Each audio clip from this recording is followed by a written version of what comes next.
Good morning my dear student. अब तक हम जो रासायनिक बल गतिकी में बात कर चुके हैं वो किसके बारे में बात कर चुके हैं? अभिक्रिया का वेग और अभिक्रिया की कोटि के बारे में बात की है। अब जो हम बात करने वाले हैं वो आज किसके बारे में बात करने वाले हैं? शून्य कोटि की अभिक्रिया।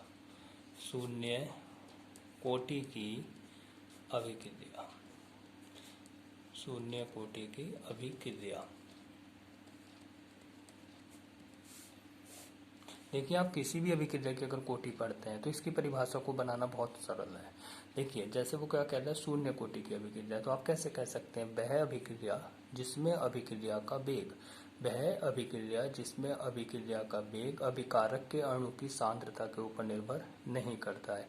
मान लीजिए वो क्या कहता है, प्रथम कोटि की अभिक्रिया, तो बिल्कुल उसी तरह से बोलिए, वह अभिक्रिया जिसमें अभिक्रिया का वेग अभिकारक के एक अणु की, प्रथम कोटि की बोले तो एक अणु की सांद्रता के ऊपर निर्भर करता है। द्वितीय कोटि की बोलता तो वह अभिक्रिया जिसमें अभिक्रिया का वेग अभिकारक के दो अणु की सांद्रता के ऊपर निर्भर करता है। ये क्या है? शून्य कोटि की अभिक्रिया। तो वह अभिक्रिया जिसमें अभिक्रिया का वेग अभिकारक के अणु की सांद्रता के ऊपर निर्भर नहीं करता है। तो कैसे लिख सकते हैं आप? वह अभिक्रिया जिसमें अभिक्रिया का वेग, वह अभिक्रिया जिसमें अभिक्रिया का वेग अभिकारक के अणु की सांद्रता के ऊपर निर्भर नहीं करता है। सांद्रता के ऊपर निर्भर नहीं करता है। निर्भर नहीं करता है। क्या कहलाती है बेटा? शून्य कोटि की अभिक्रिया। शून्य कोटि की अभिक्रिया कहलाती है। तो वह अभिक्रिया कहलाती है वह अभिक्रिया जिसमें अभिक्रिया का वेग अभिकारक के अणु की सांद्रता के ऊपर निर्भर नहीं करता है। शून्य कोटि की अभिक्रिया कहलाती है। उदाहरण के तौर पे अगर हम देखें तो जैसे H2 + Cl2 से क्या बन जाता है बेटा? 2HCl। तो यहाँ पे क्या लिखा रहता है? H∣।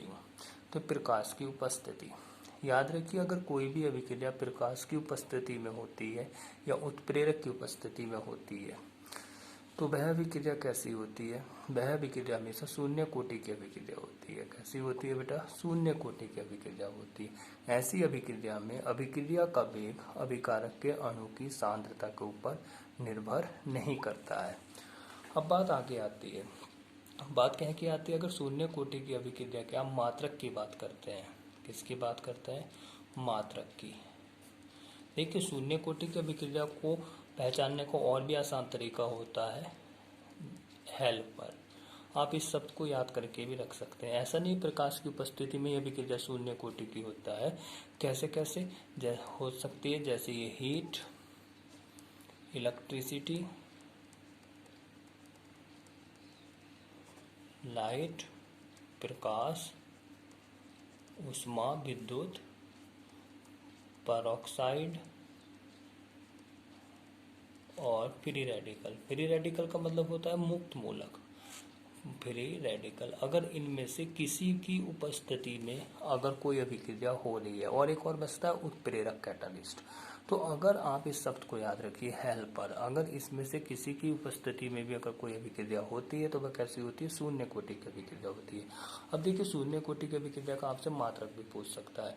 तो इसका मात्रक कैसे निकाला जाता है? बहुत आसान होता है। मैंने आपको एक तरीका बताया है, मोल प्रति litre 1 - n second inverse.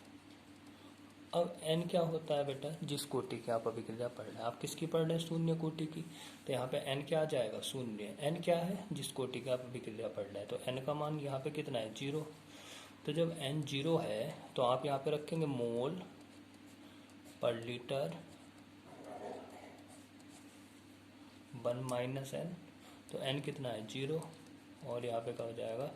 Second inverse. तो यहाँ से क्या बचेगा? यहाँ तो 1 बचा, तो ऊपर ले जाएंगे। क्या मात्रक आ जाएगा? Mole litre inverse second inverse. ये इसका क्या आ जाएगा, मात्रक आ जाएगा, ये आ जाएगा। यहाँ पे बन है इनवर्स ये। अब इसमें आगे क्या आता है, देखिए यहाँ पे एक लॉन्ग क्वेश्चन बनता है। क्या बनता है, शून्य कोटि की अभिक्रिया के लिए, शून्य कोटि की अभिक्रिया के लिए वेग स्थिरांक का व्यंजक, वेग स्थिरांक का व्यंजक।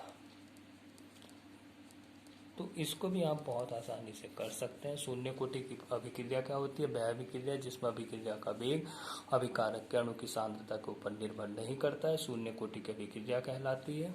जैसे H2 + Cl2 to HCl। प्रकाश की उपस्थिति में मैंने बताया किस किस की उपस्थिति में अभिक्रिया शून्य कोटि की होती है। उसके बाद मोल प्रति लीटर 1 - n सेकंड इनवर्स, तो n क्या है 0, तो मोल पर लीटर 1 - 0 सेकंड, तो ये आ जाएगा। अब इस शून्य कोटि की अभिक्रिया के लिए वेग स्थिरांक का व्यंजक क्या होता है वो देखते हैं। क्या कर लेते हैं, कभी क्रिया ले लेते हैं। माना एक अभिक्रिया निम्न प्रकार है, अभिक्रिया कैसी है बेटा, निम्न प्रकार है।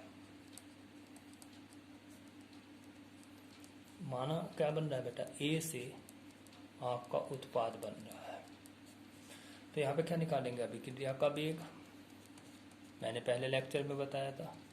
तो अभिक्रिया का वेग कैसे निकलता है, अभिक्रिया का वेग समानुपाती किसके होता था बेटा, अभिकारक की सांद्रता यहाँ पे कितनी है, ए। अब अभिक्रिया का वेग क्या होता है, del x upon del t. अब इस समानुपाती के चिन्ह को हटाने के लिए आप यहाँ पे एक स्थिरांक ले लेंगे के, और यहाँ पे क्या हो जाएगा ए। अब एक की घात कितनी होगी, आप कौन सी कोटि की अभिक्रिया पढ़ रहे हैं, शून्य कोटि की अभिक्रिया। तो जिस कोटि की अभिक्रिया पढ़ते हैं उसकी घात कितनी होती है, उतनी ही। तो आप तो शून्य कोटि की पढ़ रहे हैं, तो यहाँ पे तो शून्य आ जाएगा, तो इसका मान कितना हो गया 1। तो यहाँ से क्या बचा बेटा, del x upon del t equal k. अब यहाँ पे क्या कर लीजिए आप, तिरछी गुना, तो डेल एक्स अपॉन तो इधर आ जाएगा, तो डेल एक्स अपॉन क्या हो जाएगा, डेल एक्स बराबर के इंटू डेल टी। तो आपने क्या किया, माना एक अभिक्रिया निम्न प्रकार है, ए से क्या बना उत्पाद, तो अभिक्रिया का वेग ये हो जाएगा। अभी शून्य कोटि के, तो यहाँ से क्या समीकरण बनी आपकी, ये बन गई, इसे समीकरण नंबर 1 कह दीजिए। अब समीकरण 1 का क्या कर दो, समीकरण 1 का क्या करने पर समाकलन कर दीजिए। तो जैसे आपने इसका समाकलन किया तो यहाँ पे क्या हो जाएगा, यहाँ से डेल एक्स स्थिरांक का होता नहीं है, ये डेल टी, यहाँ से x आ जाएगा, यहाँ से k, और यहाँ से क्या आ जाएगा बेटा t निकल जाएगा। अब आपने समीकरण क्या किया बेटा, समाकलन, तो यहाँ पे एक स्थिरांक आ जाएगा। देखिए जब आपने इस समीकरण का समाकलन किया, इस पहली समीकरण का जो समाकलन किया, तो यहाँ से एक स्थिरांक बना जिसे आप क्या कह देंगे, जहाँ i क्या है, समाकलन स्थिरांक है। i क्या है, आपका समाकलन स्थिरांक है। जब आप इतना काम कर लेंगे, अब क्या करें, अगर आप क्या करते हैं, अगर यदि आप समय को 0 कर देते हैं, समय को क्या कर देते हैं, 0 कर देते हैं, तो उसकी सांद्रता भी क्या हो जाएगी बेटा, 0 हो जाएगी। तो तब क्या कंडीशन बनेगी, तो इसे समीकरण 2 कह देते हैं। तो जब समीकरण 2 किया तो t भी 0 किया, तो x भी 0 हो जाएगा। तो 0 बराबर k इंटू 0 प्लस आई, तो i का मान कितना आ गया 0। अब जो i का मान आया, इसे कहाँ रख दो, समीकरण 2 में। अब जो i का मान आया समीकरण 2 में जैसे आपने रखा, तो क्या हो गया, x k t plus i का मान 2 में रखा, i का मान कितना है 0, तो x बराबर क्या आ गया के टी। अब आपको तो वेग स्थिरांक निकालना है, तो वेग स्थिरांक क्या होता है, वेग स्थिरांक क्या होता है के।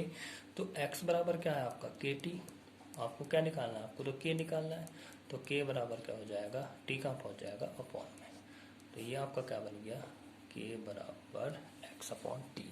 इसे आप क्या कह दीजिए, समीकरण नंबर 3।